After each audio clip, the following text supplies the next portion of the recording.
Shalom, shalom. Muy buenas noches, mis amados, mis amadas. Bienvenidos a Conceptos Adecuados de Edificación. Su hermano y su amigo Luis Fernando Graciano desde la República Dominicana. Para mí es un inmenso honor, de verdad. Parecería un cliché que siempre decimos lo mismo, pero es realmente mi corazón de expresarle a usted el agradecimiento de poder sintonizarnos, de poder estar con nosotros en esta plataforma que hemos preparado con mucho corazón, con mucho amor para poder transmitir la palabra de Dios.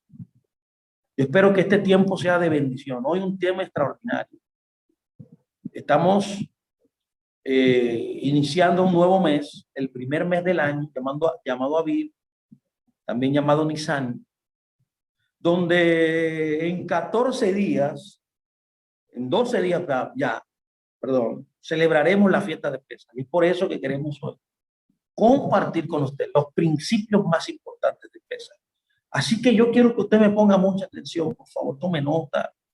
Si tiene alguna pregunta al final, por favor, lo quiero oír su comentario también. Así que permítame yo iniciar primero leyendo lo que dice la Torá, lo que dice la palabra de Dios cuando nos enseña el orden divino de que el Señor llama al pueblo y crea y establece Pesaj. Eso está en el libro de Éxodo 12, 24, el verso también 26, 27. Mire qué dice, guardarán esto, dice la Pascua, Pesaj, por estatuto perpetuo. Esto es muy importante, estatuto perpetuo. No dice estatuto temporal, estatuto momentáneo, no. Dice estatuto perpetuo para ustedes y para sus hijos para siempre. Y cuando le dijeren a sus hijos, ¿qué es este rito suyo? Ustedes responderán, es la víctima de la Pascua, de Hashem, del Eterno, el cual pasó por encima, y ahí el nombre de Pesaj. Pesaj literalmente significa pasar por encima. Y es por eso que aquí dice, el cual pasó por encima de las casas de los hijos de Israel en Egipto. Usted ve, en ese momento, al el ángel de la muerte pasar por encima de las casas de los hijos de Israel, mi amado, que estaban en Egipto, que estaban aprisionados, en otras palabras, estaban ahí sumergidos en la esclavitud. El ángel de la muerte estuvo atado de manos para poder hacer lo que él hace, para poder operar en su esencia, es la muerte. Su función en la creación es matar, pero sobre el pueblo de Israel y sobre las casas de los hebreos, de los hijos de Israel, había una inmunidad donde la muerte no lo tocaba. Escúcheme muy bien, por favor, y esto es Pesaj. Pesaj es la celebración de esa inmunidad, de esa libertad, de ese poder roto, quebrantado de la muerte sobre el ser humano. Pero dice luego, hace una comparación, esto es muy importante, dice, cuando hirió a los egipcios, te ve, a los egipcios sí hirió, pero a los hijos de Israel no. A los hijos de Israel no. Dice que pasó por encima y libró nuestras casas. Y ahí está la esencia de Pesaj. Primero, Pesaj, ¿qué significa? Es la palabra Pesaj, Pascua, Pesaj, que significa pasar por encima. ¿Cuál es la esencia, la función de poder Dios poner inmunidad en las casas de los hebreos? Y es lo que dice al final este verso, el verso 27, y los libró. Pesaj literalmente es la celebración de la libertad de nuestro pueblo, de la libertad de el pueblo de Dios que somos tú y yo, de la esclavitud del pecado. Por tanto, Pesaj que es la manifestación del poder de libertad que el Creador tiene para nosotros, que tenía con nosotros guardado, cumpliendo así su pacto. Permítame yo iniciar esto diciendo lo siguiente. Dios declaró que la Pascua debía ser celebrada por toda la eternidad. Dice, lo leímos ahora mismo. Era un estatuto perpetuo. Todo el que ha nacido de nuevo, todo el que es hijo de Dios, se le ha ordenado guardar para siempre esta esta celebración llamada Pesa, que es por tanto que Pablo dice que cada vez que celebren el cuerpo y la sangre del Mesías, su nombre anuncia. Pablo estaba tomando en esencia el mandamiento de que la fiesta de Pascua era un estatuto perpetuo. Históricamente, cuando estudiamos la fiesta de Pascua, esta celebración de la libertad divina de los hijos de Israel de la esclavitud de Egipto, donde habían sido esclavos por tantos años, 400 años, vemos entonces cómo el Eterno los libra. El entendimiento espiritual es que el Eterno nos quiere enseñar a ti, a mí,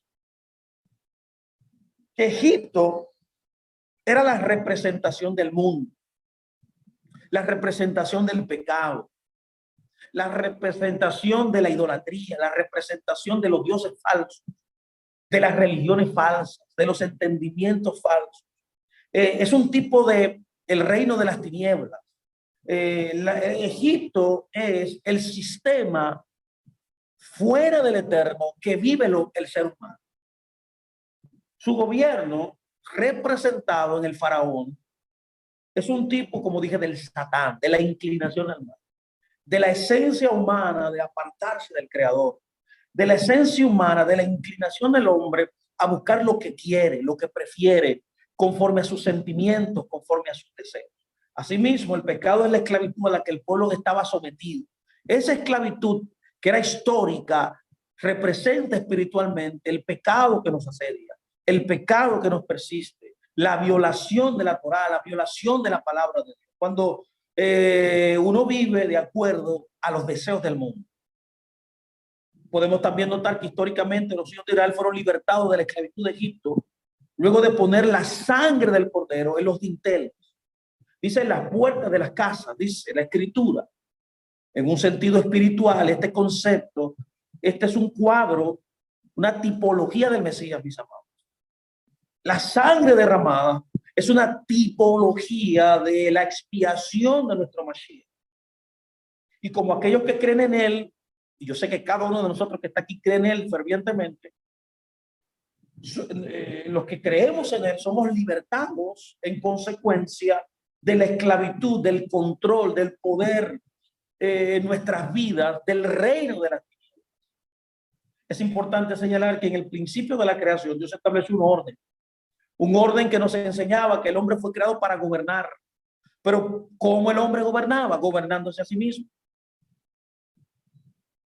El hombre gobierna gobernando sus propios instintos, sus propios deseos. Dominándose a sí mismo se llega al dominio que Dios ha establecido para que cada uno de nosotros experimentemos a través del libre albedrío, de una decisión personal que cada uno de nosotros toma. Es importante notar que cuando ese orden no es observado, ese orden de gobernarse a sí mismo para llegar al dominio y al gobierno, para representar a Dios, el orden se revierte, entonces las tinieblas, la inclinación al mal, tus instintos, el pecado te gobernará a ti. Pesach es la reversión de eso.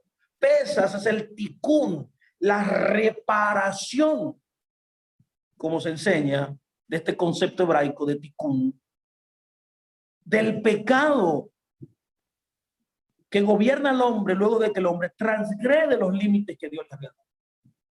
De manera que es interesante entender espiritualmente que esta expresión de poner la sangre en el dintel, la sangre en la puerta, era la representación de Yeshua mismo, que es nuestra Pascua. Fue lo que Pablo dijo en 1 Corintios 5:7, que Yeshua es nuestra Pascua. Está usando una alegoría, está usando este hecho histórico para aplicarlo a nuestra vida espiritual ya como creyentes en el Mesías, declarándonos a nosotros, dándonos el entendimiento que Yeshua es nuestra Pascua. El que recibe Yeshua, el que le jura lealtad, el que levanta su mano y confiesa su nombre y confiesa su obra y comienza a vivir y a caminar en la fe de Israel, se constituye ya enyugado en el pacto con el Creador y comienza entonces un proceso de santidad, un proceso de crecimiento, un proceso de emancipación práctica en su vida. Es el reflejo palpable, material de esta libertad. Es interesante que aquellos que sigan a Yeshua, que le siguen a la Ja, que caminan como él, viven como él, observan en otras palabras los mandamientos Hashem, los mandamientos de Dios, se constituyen inmediatamente en la casa de Dios. Entonces, que nosotros que somos la casa de Dios, esa sangre es colocada en nuestras casas, nosotros como creyentes. Por tanto, las puertas de esa casa son nuestros corazones, que es lo que manda dentro de nosotros, que es lo que ordena dentro de nosotros, que es lo que nos dirige. Literalmente un corazón es la mente, el intelecto, el neshama.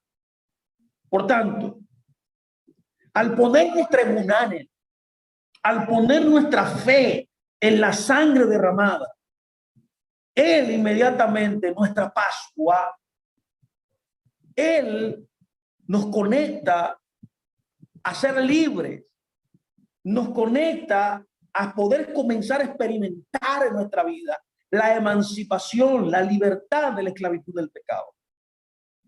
Y esto se debe a que la sangre derramada una vez y para siempre nos redime, mis amados, nos cubre, nos hace inmunes, crea inmunización sobre el pecado. Por tanto, durante la Pascua, la cabeza de cada hogar, escuche, la cabeza de cada hogar debe tomar un cordero de un año. Literalmente la Biblia dice, es un mandamiento que se haga el 10. El día 10 de Pesaj se toma el cordero, es apartado 4 días hasta el día 14. Y en la tarde del día 14, exactamente a las 3 de la tarde, el cordero debía ser sacrificado. Eso está escrito en Éxodo 12:6.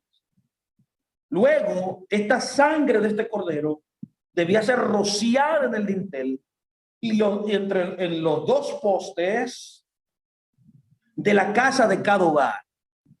El cordero debía ser entonces asado, dice la escritura, dice el mandamiento, con hierbas amargas y con panes sin levadura, donde todos los miembros de esa casa eran convocados a comer del cordero. Había que terminárselo completamente, había que comérselo completamente. No debía sobrar nada esa noche. Dios había ordenado al pueblo entonces que comieran el cordero de Pascua y que debían hacerlo, dice la escritura, preparados, vestidos. La Torá dice ceñidos nuestros lomos, o sea, preparados, apercibidos, porque esa noche se completaría por fin esa libertad esperada por 400 años. Ya era el tiempo de dejar Egipto, ya era el tiempo de dejar la esclavitud, ya era tiempo de emanciparse de las ataduras de Egipto, del faraón, de un trabajo fuerte, de un trabajo pecado. Y en la medianoche, dice la escritura, salir. Esto sería literalmente la salida, literalmente el 15. Es por eso que la fiesta de Pascua se come el 15 en la noche y el 15 hay ¡guau! El 15 hay ¡guau! Se come. Es interesante eso. Así que a medianoche, en ese día histórico en el cual nuestro pueblo, una noche terrible, una noche fuerte, amarga, porque, ¿por qué amarga? Mire, porque aunque nosotros fuimos libertados, nuestro pueblo, los egipcios murieron, pese a que es una fiesta doble, donde Dios juzga el mundo, donde nos trae una inmunización a nosotros, pero juzga al mundo, lo cual nunca fue su intención. Y yo voy a tratar de explicar ahora cuando entre en esto, en poder conectarlo a los principios más importantes de Pesaj. Estoy tratando de hacer un recuento breve de ese día para poder ahora entrar y charlarle a usted de los principios más importantes. Pero yo creo que usted pueda ver esta dualidad. Esa libertad de un lado y del otro lado muerte. Mucha gente murió ese día. Mucha gente sufrió ese día. Y usted verá que representa ese sacrificio de ese primogénito, que fue la última plaga que fue efectuada. Por tanto, todo hogar que no había sido marcado con la sangre, todo hogar que no había sido señalado con la Hei, la Gesed de Dios, porque cuando se escribía en el dintel, dice la tradición hebrea, que formó una letra Hei, que era el nombre, era una de las letras del nombre sagrado de nuestro Creador. Es la Hei, que simboliza misericordia, simboliza gracia, simboliza el favor, la amabilidad de Dios. Dios estaba extendiendo su misericordia a nuestro pueblo, pero un juicio también al pueblo de Egipto. Las casas que no tenían la Hei marcada estaban siendo marcados para juicio. Sufrieron un juicio atroz. La palabra hebrea para pesa, o la palabra hebrea para Pascua es pesa, perdón, y significa pasar sobre. Esto es muy importante. Pasar sobre. Esta palabra se refiere a dos cosas, principalmente. Primero, nos habla acerca de pasar de los juicios de la muerte y del pecado. Significa también que Dios nos protege potencialmente, pero más providencialmente del malvado, mis amados, de nuestro propio ego, de nuestros propios deseos que batallan contra nuestras vidas espirituales para poder lograr lo que Dios quiere en nuestra vida. Pesach simboliza eso, mi amado. Así que permítame entonces ahora entrar en los principios de Pesach. Yo creo que usted me ponga mucha atención. Estas cosas las hemos descubierto y cada año descubrimos algo nuevo. Así yo quiero que usted pueda ver tres elementos importantes. Hay un tratado llamado el Pesajín 116. Vimos que mencionamos anteriormente Pesajín 116, que dice que cada uno de nosotros debe verse como si fuera está siendo libre cada vez que celebramos Pesaj.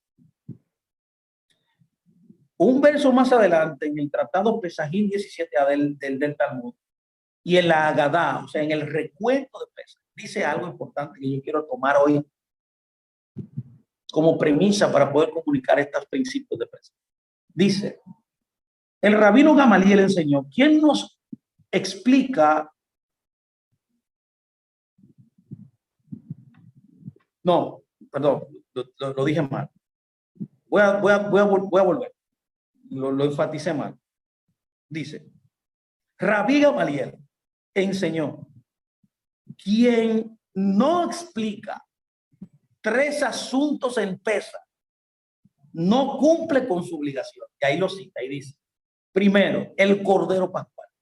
Segundo, la matzá. Y tercero, las hierbas amargas.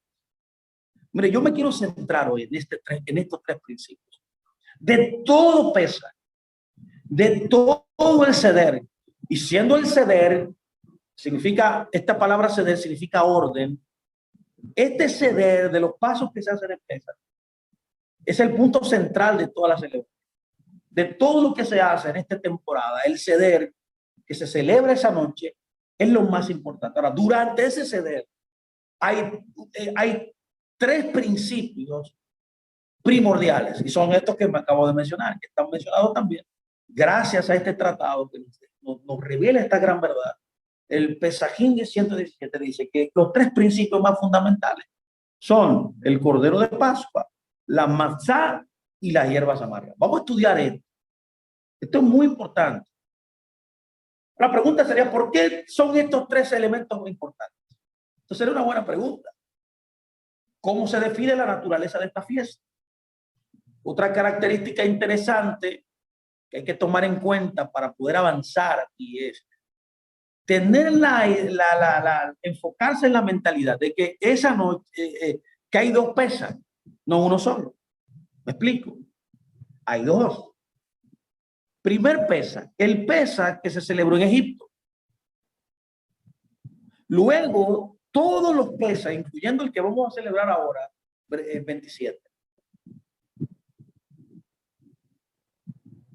se celebró luego de el que se celebró en Egipto. Por tanto, hay dos Pesaj, hay dos vertientes aquí. Ese Pesaj que se celebró en Egipto es diferente al que se celebra luego de él. Entonces, ojo aquí. ¿Por qué se exigen dos? ¿Por qué? ¿Qué importancia tienen estas dos versiones? Esto es importante.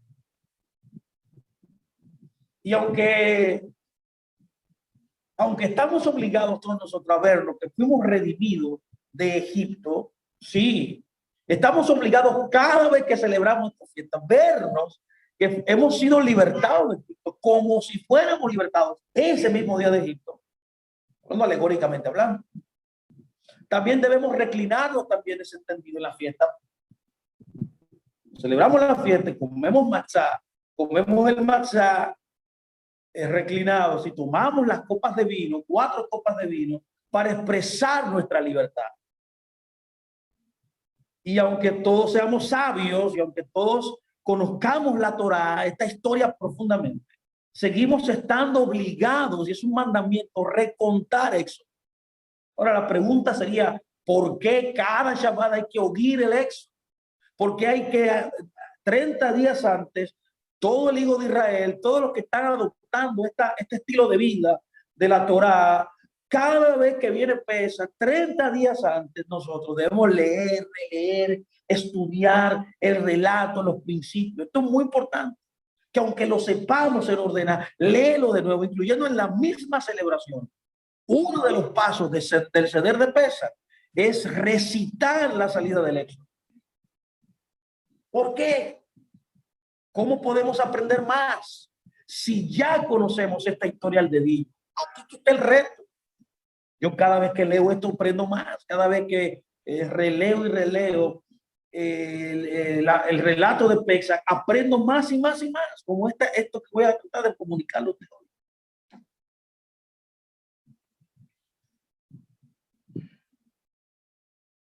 Una de las características más terribles que nosotros como pueblo de Dios, incluyendo estando en el cristianismo, cuando estamos en el cristianismo, es que cada generación, ya sea judío o cristiano, los que no son creyentes siempre han querido minimizarnos, siempre han querido destruirnos, siempre han intentado, si estamos en un trabajo, sacarnos del trabajo, murmurar para que nos saquen de ahí. Eso se llama en dominicana serruchar el pan. Un vecino que no te soporta, siempre está con un antagonismo contigo, o sea, un odio infundado, un sinal. Esa ha sido la historia de nosotros, porque nosotros, mis amados, somos la conciencia moral del mundo. Nosotros que somos hijos de Dios, hemos creído en el sacrificio de Yeshua, tenemos marcado sobre nosotros la señal de Dios. Es por eso que hay conflicto con nosotros, es por eso que todo el mundo intentará destruirnos, pero Elohim siempre interviene. En el momento justo siempre Dios nos reivindica. Por tanto, podemos determinar que esa es la historia del pueblo de Israel. Y vemos cómo el pueblo de Israel en Egipto fue oprimido, como se ha repetido históricamente de generación en generación, donde un pueblo, personas siempre han venido en detrimento nuestro. En ese caso vemos cómo por tanto tiempo, por tantos años de males en Egipto, el pueblo de Israel vivió de una manera, mire, infeliz. Pero llegó un momento que la opresión fue tan fuerte que el clamor de nuestro pueblo, ya que nosotros tenemos un convenio con Dios, esto es un principio que usted tiene que tomar en cuenta. Cuando usted se siente oprimido, cuando usted esté ya aprisionado por el mundo, por personas del mundo, usted puede levantar sus manos sagradas, mis amados, y levantar clamor a Dios, y yo le aseguro que Dios le va a escuchar. Y cuando eso pasó en nuestro pueblo en Egipto, la esclavitud fue muy pesada, muy fuerte, pero llegó un momento que comenzaron a clamar. Y la Biblia dice que Dios escuchó el clamor de nuestro pueblo. Y dice la Escritura que nos salvó de una manera milagrosa. Es interesante notar, mis amados, también aquí, que en la historia de Pesach, en el recital del Agadá, el Agadá es la historia que es una de las partes del ceder, del orden de Pesach, de la liturgia, de contar el éxodo. En esa historia, en el conteo de esa historia, se llama Agadá. Debemos relatar nuestra historia comenzando con nuestros acontecimientos degradados y concluyendo con nuestra condición loable. Eso es un patrón para nosotros testificar. Comenzamos, o debemos comenzar siempre, con nuestro haber sido esclavos e idólatras. Siempre se comienza así. Y concluimos con nuestra redención de parte de Dios. Y la concesión luego, la entrega de la Torá, que es lo que nos va a permitir a nosotros mantenernos en libertad. Seguimos este tema luego del ceder de Pesach con la recitación del Halel. Alabamos a Dios de una manera desorbitada, libre, como un pueblo libre ya. Entonces, que el orden del ceder te va llevando de grado de esclavitud a grado de libertad hasta llegar al mayor grado de libertad, que es adorarle a Él. Sorprendentemente, en la Agadá, que relata tanto sobre nuestra vida en Egipto y las plagas de Egipto, menciona muy poco a Moisés. Esto es extraño también. Y es por tanto que debemos preguntarnos por qué Moisés no es mencionado. ¿Por qué Moisés es objeto de poca o ninguna mención? Aunque hemos citado algunas cosas aquí breves, sí, de estos principios, yo quiero que profundicemos un poco más. Aquí yo quiero que usted me ponga mucha atención, porque voy a hablar ahora puntualmente. Vimos que los tres principios más importantes de toda la fiesta de Pascua es el ceder. El ceder tiene tres principios muy importantes. Se le conoce como el Corbán Pesach. El otro es el matzá, los panes sin levadura. Y el tercero es el maror, que son las hierbas amargas. Estos tres son la representación de todo Pesach, del tiempo de la libertad, los principios más importantes. Usted va a ver por qué. Lo primero que quiero que usted pueda notar es la importancia o el significado del Cordero Pascual. Al relatar nuestra historia en la Agadá, en el relato, nos enteramos de nuestra condición de idólatras antes de los tiempos de Abraham y del juramento. El juramento, o sea, Dios se para en la historia y jura redimirnos. Y Él promete convertirnos en una gran nación. ¿Se acuerda usted? Abraham era idólatra. Todo el mundo en Adán pecó. Luego Dios promete hacer una nación. Aprendemos luego de nuestra esclavitud en Egipto. Y luego vemos cómo Dios nos liberta de esa esclavitud con milagros poderosos. Ahora, ¿por qué Él utilizó plagas? ¿Por qué Él no dio un chasquido de sus dedos? O habló y fuimos libres. Sino que dio 10 plagas, estableció milagros poderosos, destruyendo nuestros captores con plagas. Elohim deseaba nada más y nada menos con estas plagas que el faraón, escúcheme muy bien, por favor. Él quería dirigir al faraón.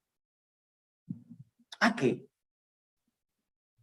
Él quería enseñarle al faraón de que el camino que él había tomado de sujuzgar a un pueblo, de sujuzgar personas y más el pueblo de Dios, era un error garrafal. Cada plaga apuntaba a un error garrafal, a una idea que Faraón imaginó en su mente y que luego ejecutó. Las tres primeras plagas mostraban la soberanía de Elohim sobre la tierra. Escúchenme muy bien. Las segundas, las tres siguientes, mostraban los acontecimientos terrestres, la soberanía de Dios de todo acontecimiento terrestre. Escúcheme muy bien. Y las últimas 3 plagas demostraban la soberanía de nuestro Creador sobre los cielos. Si usted puede, yo creo que usted lo lea en su casa. En estos días tenemos tiempo, léalo y vea lo que le estoy diciendo hoy para que usted lo pueda ver. Estas 10 plagas eran la demostración del poder de Dios, porque en todas las facetas de la vida, en el cosmos, estos 3 reinos que acabo de mencionar, donde estas plagas fueron manifestadas y fueron llevadas, dígase, la tierra, los cielos y todo lo que hay en ellos, se demuestran, o el Señor quiere comunicarle al faraón, que era la representación del sistema opresor que tenía aprisionado al pueblo de Dios, que estas 3 facetas están en dominio de Dios, están en dominio de nuestro Creador y se muestran bajo el control absoluto de nuestro Dios. Ahora, usted podrá notar que falta una plaga. Los dioses de Egipto no podían hacer nada para desviar a Elohim. Usted ve que las 2 primeras, la primera plaga la pudieron replicar. Pero llegó un momento, luego de que las plagas iban aumentando, de que los agoreros, de los hechiceros y todos esos encantadores ahí en Egipto no pudieron, escuchen muy bien, replicar de nuevo la plaga, porque Dios estaba comunicándole el error que tenían ellos de querer tener control sobre la creación que él había creado. Dios está estableciendo un statement aquí, está declarando absolutamente que él es el dueño absoluto, el que controla todo lo que existe. Es por eso que falta la última plaga. ¿Qué es lo que quiere decir la última plaga del primogénito? Finalmente, cuando el faraón se mantuvo negado a libertar al pueblo, a que adorara al Creador, Elohim lanzó una plaga, y mire, la peor plaga existente, inexplicable por la naturaleza. Sí, ¿cuál era? La muerte de los primogénitos. De este modo, Elohim enseñó de forma enfática, de forma concluyente, que su reinado es exclusivo, que su reinado es absoluto, que él es el único Dios que existe, que no hay otros dioses. Cada uno de los dioses, cada una de las plagas era la representación de un dios egipcio. La guerra no era con los egipcios realmente. La guerra era con su falsa idea de que habían otros dioses.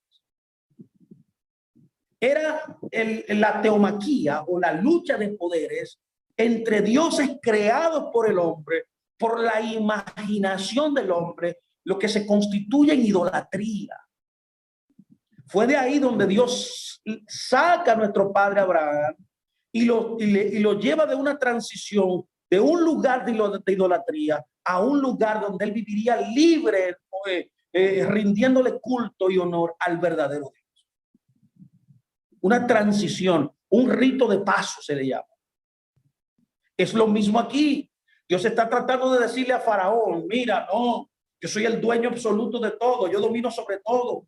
Yo soy dueño del cielo, de la tierra, de todo lo que hay, incluso de la muerte. Fue la misma idea que él pudo plasmar cuando él se revela en el Sinaí. ¿Se ha preguntado usted alguna vez por qué él se manifestó en fuego? ¿Por qué el Eterno se manifestó en fuego? ¿Por qué no se manifestó en agua? ¿Por qué no se apareció como una figura? No, dice la Biblia que se manifestó en fuego. Era diciendo, yo soy el único ser que puedo manifestarme en fuego, porque en el fuego nada puede vivir. Es el único elemento en la creación que ningún organismo puede subsistir. El revelarse en fuego era un comunicado al mundo completo, primeramente a su pueblo, una cantidad exorbitante de personas, lo que determina la diferencia de Israel y de todos los otros pueblos del mundo, en otras palabras, de todas las religiones. Nuestra fe es diferente a todas las religiones. ¿Cuál es la diferencia? Que nuestra fe fue avalada por más de 1 millón de personas. No fue una persona que se soñó una cosa. No fue una persona que vino un ángel solo en una montaña y le habló. No fue de que estaba un día en un ayuno en una cueva y Dios le habló y estableció una religión nueva. No, mi amado. No que un extraterrestre le habló y que él solo lo oyó y que ya yo soy el dueño de la verdadera religión y hay que seguir. No, eso no fue lo que pasó con la fe del pueblo de Israel, con la fe de nuestro pueblo. Nuestra fe fue entregada, nuestra fe fue revelada, nuestra fe fue dada y fue testificada por millones de personas, donde todos escucharon la voz, donde todos vieron la bocina, donde todos vieron el fuego, donde todos vieron la nube, donde todos pudieron testificar de ese acto extraordinario. Es lo mismo aquí. Dios está diciendo, no hay otro Dios. Yo soy el dueño absoluto del mundo. La muerte, soy el dueño de la muerte. De este modo, Elohim, mis amados, enseñó de forma enfática, como dije, de forma concluyente. Ya se acabaron los debates. Ya no hay debate. Yo soy el Dios verdadero. Yo soy el que gobierna el mundo.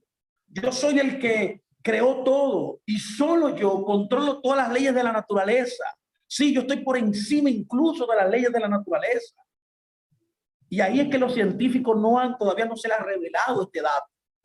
Que Dios no es medido por un método científico. El que creó la ciencia fue Dios. El que creó todo lo que existe, el que controla todo, no solamente lo creó, no solamente lo formó, también lo controla. Pero Él está por encima de todo eso.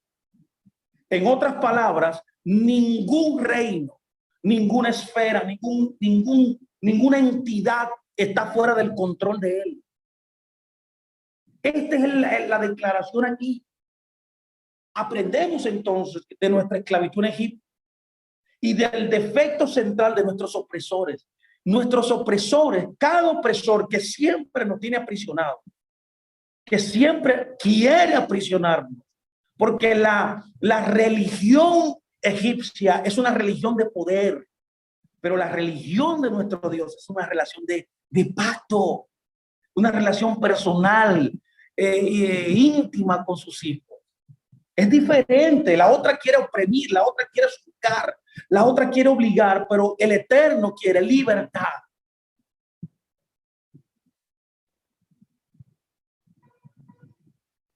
Por tanto, la diferencia o el defecto central de nuestros opresores siempre es que van a adorar a otro Dios.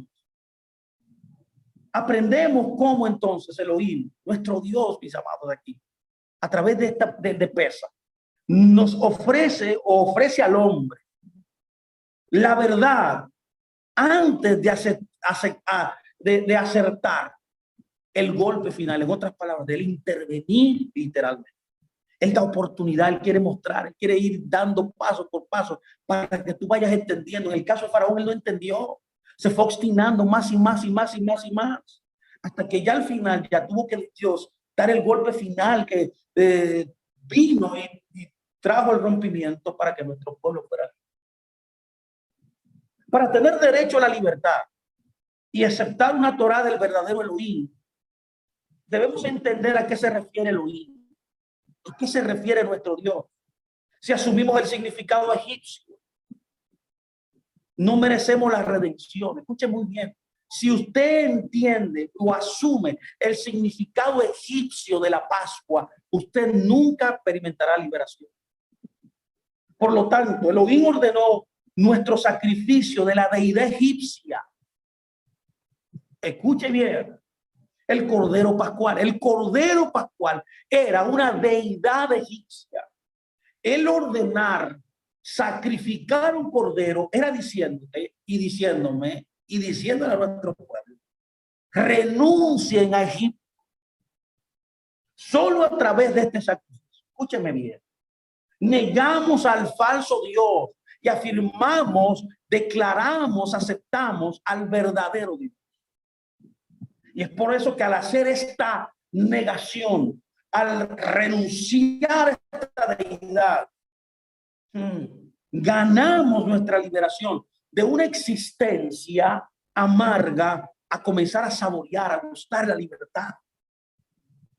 Esta metodología divina siempre se ha usado en la Escritura. ¿Se acuerda usted cuando él le exige a Abraham que lo estudiamos en las porciones de la Torá pasada? ¿Se acuerdan? La 10ª prueba que Dios le dio a Abraham. ¿Usted se acuerda cuál fue? Sacrifícame a tu Isaac. Es que el hombre, a través de la historia y a través de nuestra existencia como creyentes, tenemos la tendencia de idolatrar personas, cosas, situaciones, incluyendo sufrimientos, incluyendo temores que nos asedian. Le damos mayor poder, mayor valor que el Creador. Cuando nosotros sacrificamos nuestro ídolo, cuando nosotros entregamos en el altar y quemamos nuestra idolatría, comenzamos entonces inmediatamente a experimentar la libertad verdadera. Es interesante notar que el Cordero Pascual, como le dije, es el Dios egipcio. Aquí que está la clave de todo. Una cultura idólatra, como era la cultura egipcia, que proyecta sus fantasías sobre la realidad. Tú ves, en la realidad en la que vive en fantasía, vive en engaño, vive en delirio por las ideas malsanas. Lo que gobierna el mundo son las ideas, proyectando también su necesidad de dominación humana. Todo el que es idólatra es gobernado por un humano también. Se deja gobernar por otro, causante siempre de nuestra existencia amarga y esclava. Por esta razón, mis amados, cuando no existe el templo como ahora en este momento, no se sacrifica el Cordero Pascual. Las hierbas amargas tampoco pueden cumplirse como ley en la Torá. Inclusive el celebrar todas las celebraciones judías no tiene sentido sin templo. Nosotros estamos ahora mismo en la diáspora y también sin templo. Todas estas normas no son vigentes hegemónicas ahora. Por tanto, las hierbas amargas que simbolizan nuestra amarga existencia, sí, la existencia apesadumbrada, los dolores, la falta de paz, son un resultado de una cultura que se adora al Cordero. ¿Usted ve por qué estos rabinos y los sabios de Israel conectaban estas tres principios? El Cordero de Pascua era la representación de la idolatría, ya que el Cordero era un ídolo que se adoraba en Egipto. Ahora, las hierbas amargas es el resultado de vivir en una cultura de idolatría, de vivir en una cultura adoradora del Cordero, que se siente favorecida por sus dioses, que se siente agraciada y que se siente cómoda en su idolatría y que puede oprimir justificándose a otros que devoran a su Dios. Es por eso que un gran sabio llamado Onkelos, que hizo un comentario, está disponible en la web, se puede tenerlo fácilmente. Se llama el Targum Onkelos, que es un comentario arameo de la Torá, del primer siglo. Onkelos dice, comentando Éxodo 43:32, dice, porque los egipcios no podían comer pan junto con los hebreos. Pregunta él, ¿por qué los egipcios no podían comer pan con los hebreos? ¿Usted sabe por qué dice él? Porque es una abominación para los egipcios. Comer pan con los hebreos para los egipcios era abominación. ¿Quiénes eran los idólatras? Escuche bien, los egipcios.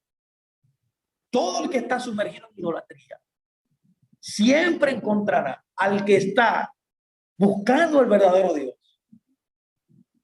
Se lo encontrará medio chueco y no podrá tener una conexión íntima con él. Oye, ¿qué conclusión llegó Onkelos? Nuestra Torá, mis amados, refleja esta relación entre la idolatría y la opresión. Hay una conexión entre la idolatría y la opresión. Mientras usted ve que hay opresión en su vida, es porque hay señales o rasgos o marcas de idolatría en nosotros. Al ordenar que las hierbas amargas solo se coman cuando el cordero pascual idolátrico está presente. Solamente cuando el cordero idolátrico, cuando lo sacrificamos y se come, solo es que se puede comer hierbas amargas. Están conectados estos dos principios. En Éxodo se lee claramente, en Éxodo 12:8, dentro de esta historia del Éxodo, y comerás la carne esa noche, asada en fuego, con matzá y con hierbas amargas lo comerás. Usted ve que no está separado, están unidos. El mandamiento dice que hay que comérselo juntos. Por tanto, que hay una enseñanza en relación entre la matzá y las hierbas amargas. También, no solamente con el cordero, también con el matzá, que dependen del cordero pascual. Tanto la hierba amarga como el matzá dependen del cordero. Es decir, es a través de la negación del cordero. Es a través de decir, no quiero más idolatría. Es a través de decir, sacrifico el cordero al Dios que hace el hombre, una falsa representación de Dios. La idolatría es literalmente una falsa representación de Dios. El Eterno no quiere sustitutos. No es que existan otros dioses, es que nosotros los formamos. Es que nosotros en nuestra imaginación, en nuestro delirio, autoengañándonos, creemos que hay más dioses, porque los creamos nosotros mismos. Nosotros somos los creadores y los formadores de dioses ajenos. Por eso dice, no tendrás dioses ajenos delante de mí. Está hablando de la imaginación, está hablando de la mente humana, está hablando de que el hombre en sus ideas malsanas, apartados de Dios, tiene la tendencia de crear idolatría. Es por tanto que a través entonces de la negación del cordero, nos ganamos una liberación de la vida amarga representada en el maror. Y luego, cuando nosotros somos libertados de la amargura, podemos entonces probar la libertad que es representada en el matzá. Puede ver los principios mismos aquí. Esto es lo que yo quería comunicarle a usted. El cordero es la idolatría. El cordero representa un dios egipcio. Es por eso que ahí en esa celebración de la primera Pascua en Egipto, Dios le pidió que sacrificaran el cordero, ya que era un símbolo de idolatría. Pero también le ordenó coman la hierba amarga, que representa la amargura en nuestra vida, representa el sufrimiento, todo lo que la secuela de ser idólatras, de vivir una vida alejada de Dios, de tratar de nuestra vida, levantar ídolos que no son Dios. Y cuando nosotros entonces nos comemos la hierba amarga, entonces comenzamos a probar la libertad y es ahí comemos el matzá. La pregunta sería, permítame ir llegando ya al final. Yo quiero que usted pueda entender esto. Esto es muy importante. Como hemos visto, hay tres principios importantes. Primero, el cordero, matar el cordero, que significa, como usted pudo ver, la idolatría. Es un cordero pascual idólatra. Es el medio por el que ganamos la redención. Es a través de sacrificar la idolatría. Este cordero pascual. Esta es la primera Pascua en Egipto. Luego la amargura, el maror. Y luego la libertad, el matzá. Vio la secuencia. Idolatría, la amargura, consecuencia de idolatría. Y luego el matzá, que simboliza la libertad. Sin explicar estos tres elementos importantes, no cumplimos nuestro mandato.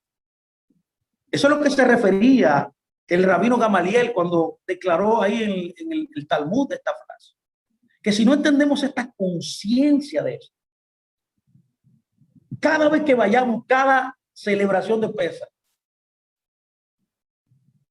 y no entendemos esto, y lo comenzamos a experimentar en nuestra vida, prácticamente, hasta que no tratemos con la idolatría en nuestras vidas, hasta que no tratemos con la creación de ídolos que nosotros nos formamos, seguiremos experimentando continuamente ciclos y ciclos de derrota, amargura. Pero cuando nosotros llegamos a la conclusión de matar la idolatría, no vendrá amargura, vendrá entonces el pan de la libertad que es Cristo. El objetivo de la Pascua entonces es engendrar, es crear en la vida del creyente, del Hijo de Dios, un sentimiento, un estado profundo de agradecimiento al Creador. Claro, porque tú eres, te estás libertando de lo que te oprime, de lo que no te deja avanzar, ni física, mental, ni espiritualmente.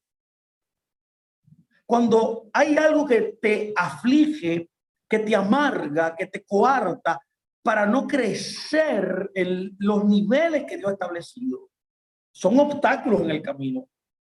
Es porque hay una posibilidad de que hay una idolatría. Entonces, cuando nosotros entonces tratamos esto, nos conectamos al objetivo de la paz.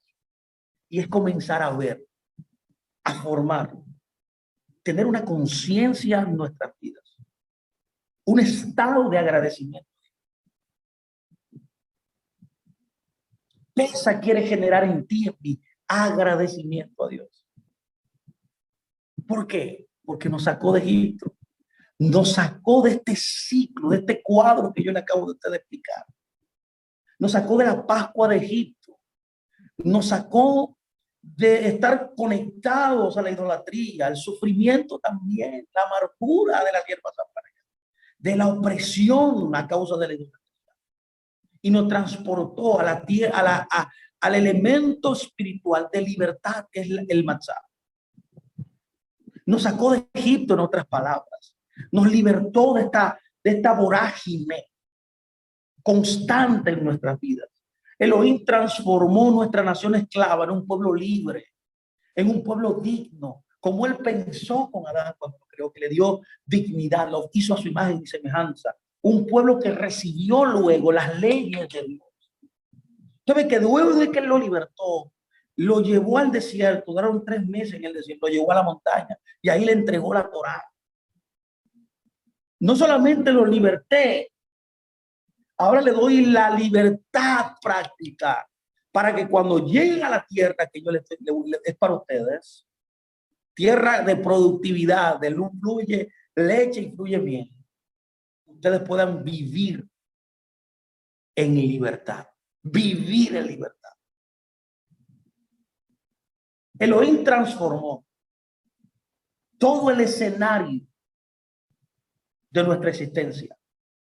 Pesa es la transformación del sufrimiento, del dolor, de la angustia, a una vida libre y agradecida al Creador.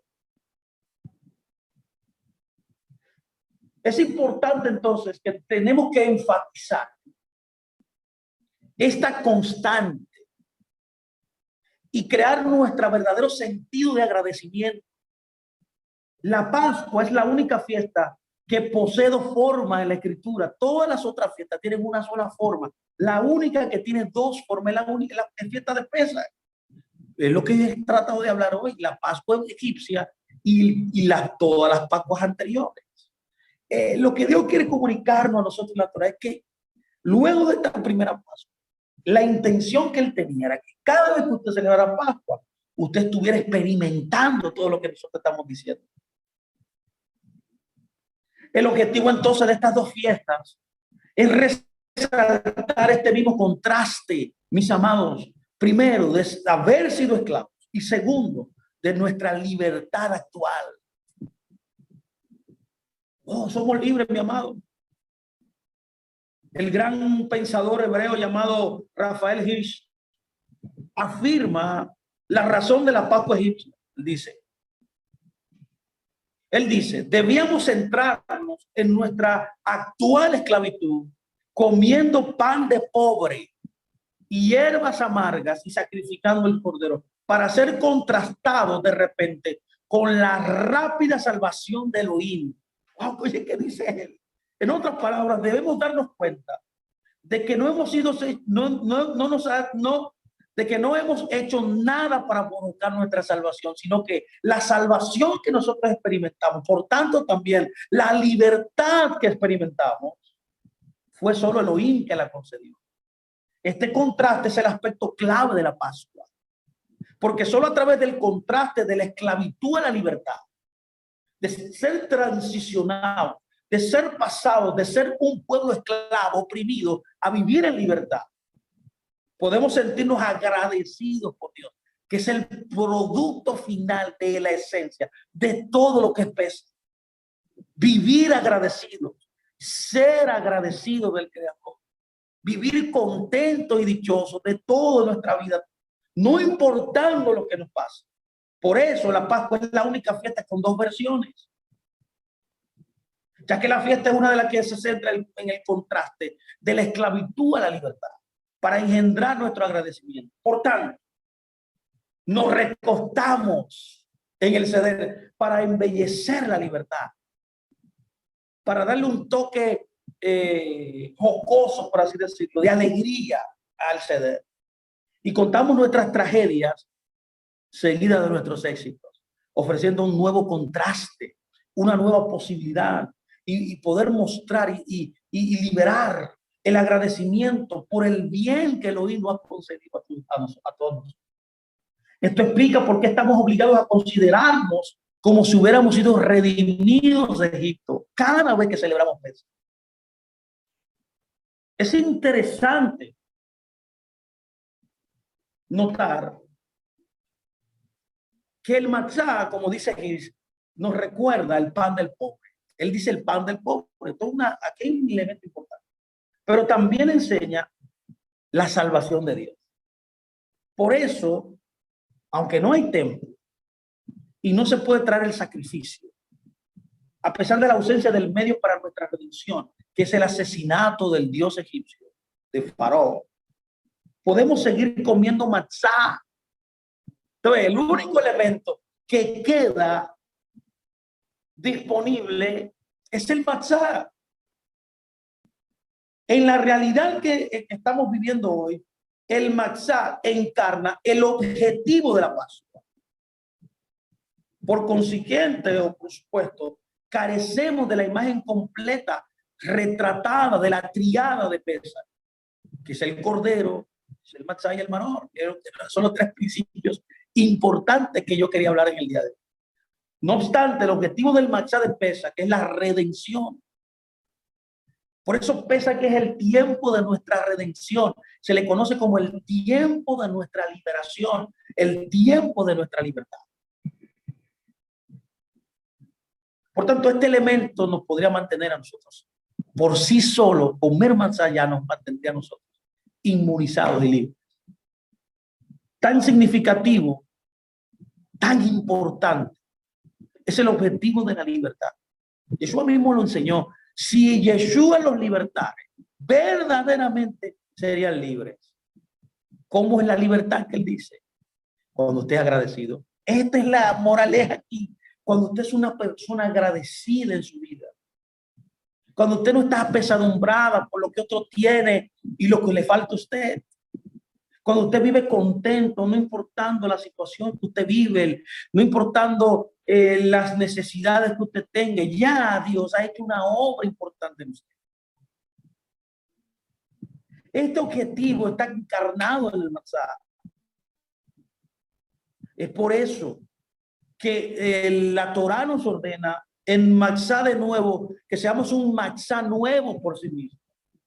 Nosotros, por eso Pablo decía, ahora, mira, por eso Pablo decía en Corinto, celebren la fiesta como un pan nuevo, un pan sin levadura. Por eso él decía eso. En otras palabras, libre del pecado. En otras palabras, agradecidos con él. Esta fiesta también se le conoce, para que usted tenga la importancia del matzot aquí. Se le llama también la fiesta del matzot. ¿Por qué? No la fiesta de Pesaj, sino la fiesta del matzot se le llama, para enfatizar la lección independiente de la matzá, que no depende del cordero ni de la sierva de matzá, ya que el matzá es, para que usted me entienda, el elemento resultante, la causa, perdón, el motivo por el cual Dios estableció Pesaj. Es la libertad, es la emancipación. De manera que las hierbas amargas se ordenan solo cuando el Cordero Pascual está presente, porque reflejan la amargura asociada a la cultura de deificar al Dios Cordero. Más precisamente, nuestra amarga esclavitud era el resultado de una cultura idólatra, desprovista de moral divina, desprovista de la ética en la vida. Por lo tanto, los dos, las hierbas amargas y el cordero, son inseparables. Es diferente en el matzá. Es por eso que no podemos hablar de una esclavitud amarga si la causa de esa amargura, que es la idolatría, que es el cordero, está ausente. Si no hay cordero, está ausente. Por tanto, si no hay cordero pascual, no hay hierbas amargas también. Y ese es el mensaje aquí del segundo Pesaj, del Pesaj que se celebra luego de este Pesaj histórico que se celebró por primera vez en Egipto, que sí había hierba amarga y sí había matzá. ¿Acaso usted está entendiendo esto? Yo creo que usted lo pueda ver. Pero como la matzá encarna el objetivo general de la redención, y como la Torá manda comer matzá, incluso cuando no hay cordero pascual, la matzá conserva un papel independiente. Permítame concluir. Estoy cerrando ya. Permítame resumir todo. Elohim nos diseñó. Elohim nos creó a ti y a mí para que encontráramos la mayor satisfacción cuando nos comprometamos con nuestro elemento más elevado, que es nuestro intelecto. Cuando usted se conecta al nivel mayor de existencia, que es el intelecto, el Neshama, usted verá grandes victorias. Nuestro intelecto, el que sentimos como nuestro centro, es solo cuando involucramos nuestro intelecto que encontraremos el más profundo sentido de satisfacción y propósito en la vida.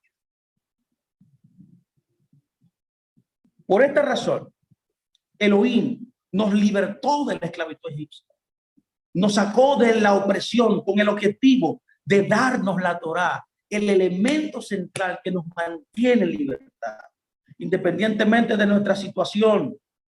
Escuche muy bien, nuestro estilo de vida, independientemente de dónde nacemos. La Torá nos llevará a la plenitud, nos llevará a la felicidad. Bendito el hombre que no anduvo en consejo de malos, ni en silla de escarnecedores sentados, sino que su deleite está en la Torá. Será como un árbol plantado a orillas de un río, que dará fruto a su tiempo, y su hoja no caerá. Esa es la vida de la Torá, una vida de bendición, una vida de plenitud, una vida de agradecimiento, una vida de libertad. Es por esta razón que, no importando su situación económica, si usted es pobre, es rico, no importando el lugar donde nace, aunque usted esté empobrecido, aunque no tenga recursos, debe darse cuenta de que la redención que Dios le ha ofrecido, de que la redención que Dios le ha dado se aplica a todo el mundo y afecta a todos, pobres y ricos por igual. No hay acepción de personas. El sistema de la Torá fue dado a todo un pueblo, no a un solo individuo. Por esta razón, el sentido que Elohim quiere comunicarnos a ti y a mí debe ser que la Torá, cada vez que nos comprometemos a través del intelecto a obedecerla, a caminar, a alajá en los principios bíblicos, en los principios de la Torá, mis amados, vamos a comenzar a crecer y a mejorar en nuestra vida. Comenzamos la Agadá con las palabras, la Agadá de Pesaj. Todos los que estén necesitados vengan a comer. Esta es la forma como se comienza la Agadá del relato de Pesaj. Todo el que esté necesitado, todo el que esté hambriento, venga a comer. Porque Pesaj es la celebración de la mesa del Señor. Él quiere que tú te sientes en su mesa y que tú comas el matzá para ser libre, para que vivas una vida libre, no importando lo que está experimentando en este mundo. Las leyes de la Torá apuntan a áreas específicas de nuestra vida, desde las relaciones hasta los objetos de la mitzvah. Por tanto, desde las estaciones también hasta las necesidades diarias, desde las acciones hasta los pensamientos adecuados. La Torá dirige todas las áreas humanas. Ya lo hemos estudiado, los 10 mandamientos. Yo quiero que usted vaya, en nuestro canal hay una enseñanza que se llama Los principios de los 10 mandamientos. Yo quiero que usted vaya y lo busque. Ahí hablo de eso. Hay 3 áreas donde los 10 mandamientos, que son los clasificados de todos los 613 mandamientos, o sea, todos los otros mandamientos encajan en esos 10. Son como el enunciado, como la presentación de todos los mandamientos. Están incrustados en esos 10. Y cuando observamos esos 10 mandamientos, usted puede ver que hay mandamientos de pensamiento, de intelecto.